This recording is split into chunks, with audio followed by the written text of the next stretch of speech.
Good day. My name is Sky, and I appreciate you spending some study time with me. I'm here to help you make money in online poker by teaching you key strategies and getting you to take action. So, of course, this is Smart Poker Study. You know that I am all about studying. So, with today's episode, I'm giving you 8 great mandates. Basically, 8 very solid tips to get your study on within poker, to improve your game, to set you on the right path on your poker journey, to help you become the player that you want to be. Please visit the show notes page, smartpokerstudy.com/pod436 to help you take notes. And speaking of studying, you can study to your heart's content over at thepokerforge.com right now. And it truly is the perfect time to join because there is a 30% off sale for monthly or annual membership to thepokerforge.com. The sale is going on from now until April 8th at midnight 2023. But here is the critical thing. This is the perfect time for any losing microstakes player to join, or those who just find it really hard to maintain a consistent profitability at the microstakes. And the reason why this is the perfect time is because when you join and you get 30% off monthly or annually, you also get a bonus plan called the From Losing to Winning Poker Plan. This 18-page PDF, it's going to guide you through the Poker Forge, teach you all of the key strategies that you need to become a profitable player or to maintain that profitability. So you've got to join thepokerforge.com ASAP for 30% off and the free From Losing to Winning Poker Plan. Just go to thepokerforge.com right now before April 8th at midnight. Okay, let's do this. Gambate! What do you say we cut the chit-chat a-hole? Mandate number 1, motivate yourself with goals. You play and you study poker for a reason. Maybe it's for the challenge, or for the additional income, or maybe it's for bragging rights after you sock it to your home game buddies every single week. Well, setting goals that flow alongside the reason you're playing, that's a great motivator for continued play and, of course, for continued study. If you play for the challenge of it, then set a goal of moving up in stakes by building your bankroll over the next 3 months. Maybe if you play for additional income, set a goal of earning and withdrawing $100 this month, $200 the next, and $300 the month following that. And if you play to crush your friends, make it a goal of stacking each of your buddies at least one time this month. You also want to put your goals down on paper, review them daily, and use them as fuel to get your daily play and your daily study done. Mandate number 2, take notes. So we all remember note-taking in high school and college and how it really helped us to remember the things that we were studying. The state capitals, the quadratic equations, the history of the Native American Indians, all that jazz was easier to remember and easier to cram for tests because you took good notes in class. You must do this for your poker studies as well. Your notes allow you to go back and refresh your studies 1 month or 2 months later, or even before your very next play session later tonight. And your note-taking can be in any form that works for you. Paper and pencil, Evernote, or something like Word. Just choose the form that works for you and do it. They always say that paper and pencil is actually the best. Physically putting it down on paper helps you to remember it more. But if you prefer Evernote or Word, go ahead and do that. I don't want you to force yourself doing something that you're uncomfortable with. Do what works. Mandate number 3, group your studies.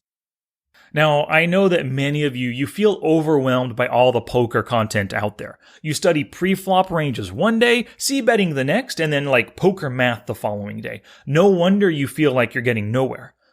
Instead, each week you must choose and devote all of your study and playtime to one strategy. Now, this is going to benefit you the most and will give you ample time to learn and practice that one strategy.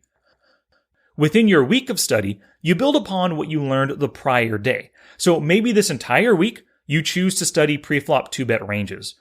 So on Monday, you create and analyze ranges for the early positions. And as you know, in the earliest positions, that's actually your smallest range.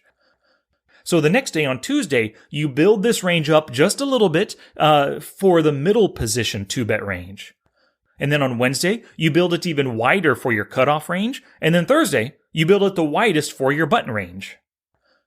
Grouping your studies this way allows you to learn systematically, and it saves you time in the process. Mandate number 4, test yourself. Now this is a great practice. I like doing this with Flopzilla quite a bit. I'll try to guess what the equities are going to be before I enter in hands and ranges. Like for example, aces versus pocket deuces. Before I enter those pocket aces, I'm going to think to myself, what is the equity here? For either hand, of course, and then enter it in and see if I'm right. And I do the same kind of thing before I enter in board cards as well, like the flop, the turn, and the river. And also, after you read a page in a book, or maybe a section of an article, or even after you watch 5 minutes of a video, try to recall what you just read or what you just saw or what you just heard. If I can't remember a single thing about it, I know that I'm just spinning my wheels as I'm passively reading or watching or listening to something. Mandate number 5, switch techniques. So keeping your mind nimble is important. If your poker studies always revolve around reviewing the 5 biggest losing hands in the prior session, you're going to get stuck in kind of robotic mode of learning. Instead, switch it up constantly. Hit your database one day, read a chapter and take notes the next, watch a video the third, and do hand reading exercises on the 4th day. But of course, remember, mandate number 3 was to group your studies, so all of these different study techniques should still be based around one strategy. Developing a nimble mind through studies will also help you as you play. You face different situations and different opponents every single time. With a nimble mind, you're less prone to robotic play, and you'll be thinking more about each situation that you encounter, which hopefully will lead to more positive EV play. Mandate number 6, go big to small. You want to figure out where you're losing the most money and concentrate your studies there first.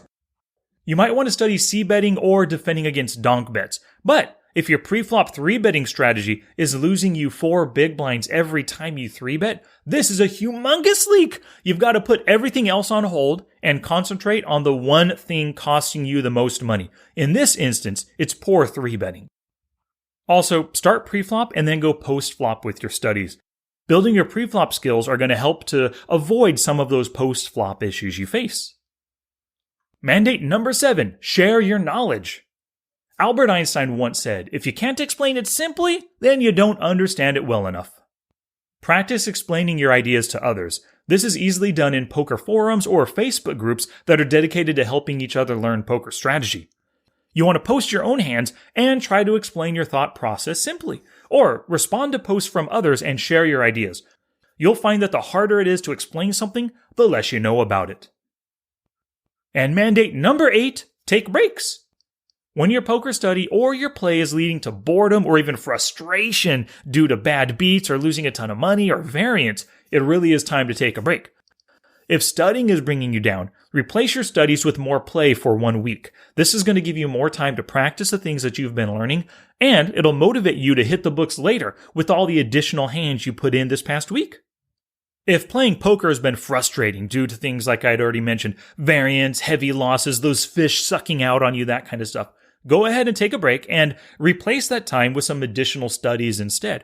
Or, of course, pick up a good book, go for some walks, do some extra exercise, whatever, just avoid the play for a little bit, especially if anger and frustration is, really getting you down.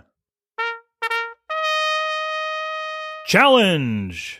Here's my challenge to you for this episode. Choose one of the 8 mandates and put it into action starting now. As I reviewed each of them all, I know there was one where you said, man, I should be doing that. Well, there's no better time to start than with your very next study session. Now it's your turn to take action and do something positive for your poker game. Oh, that's it now. Get out there and be somebody. Go write a book.